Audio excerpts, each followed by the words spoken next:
Good evening and welcome to Money Magazine. I'm Alan Booknia. There is speculation that Financial Secretary John Tsang could further reduce the wine tax in his February 27th budget address. It was reduced from 80% to 40% last year. Producer Stephen Lee finds that those in the wine industry are hoping the tax will be removed altogether so that Hong Kong can become an international wine trading hub.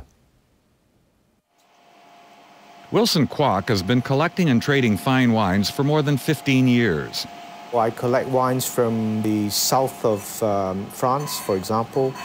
Also wines from the New World, from Australia, from the US, apart from Bordeaux and Burgundy.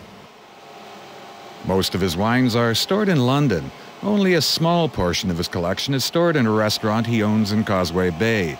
He says if the wine tax is abolished in Hong Kong, he'd shift a lot of his collection here. The import tax on wine for Hong Kong is 40%. In London, it's lower. Why wouldn't they buy the wines over there instead of here? In London, imported wine is taxed by the case, about £16 or 240 Hong Kong dollars for a case of 12. The tax is the same no matter how cheap or expensive the wine is. For example, for a case of wine costing 10,000 Hong Kong dollars, the tax will be 240 Hong Kong dollars if it's imported into London. If that same case is imported into Hong Kong, the tax would be $4,000. London generates more than 9 billion Hong Kong dollars in wine sales every year. An international wine capital is a place with international appeal, where people trade wines, where people store their wines, where there's a lot of knowledge in the market, where wine auctions are taking place, and where there's further spin-off effects, where food and wine are paired, where fantastic restaurants are thriving. About 1/3 of the fine wine trading in London is done by Hong Kong and mainland Chinese merchants. They buy wine internationally and ship it to London for storage before reselling it elsewhere. De Vroomen claims Hong Kong could be Asia's wine hub if the tax here is reduced or eliminated. People are not shipping the cases to Hong Kong is because of the excise duty environment.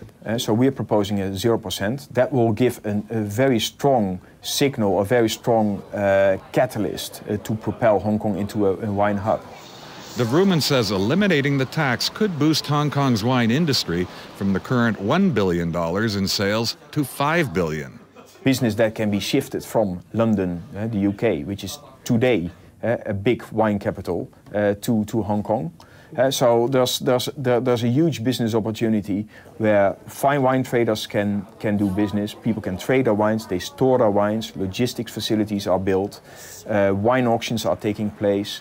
If Hong Kong took the bold step to remove duties completely, it is an opportunity to create Hong Kong into an Epicurean centre for food and wine. It would be the only jurisdiction in Asia to have no duty on wine. Pegna points to the huge potential presented by the mainland, where 2 million cases are consumed annually. That is projected to leap 25-fold to 50 million cases by 2017. China is a very, very exciting market. Hong Kong has an advantage to be the route to China, to Greater China. The fine wine market in China is not yet as established as it could be, but the potential is enormous. A study by the Wine Coalition shows that retail prices of wines have gone down about 15% since last year's cut in import tax. But this legislator thinks the government should wait before committing to another reduction. The trade industry should show some commitments to the government or to the society that they will purchase some warehouses so that the government can respond by reducing the wine tax. However, it is already the reverse. They have been keeping on urging the government to reduce the tax, but doing nothing to show to the world, to Hong Kong people, that they will turn Hong Kong into the wine center.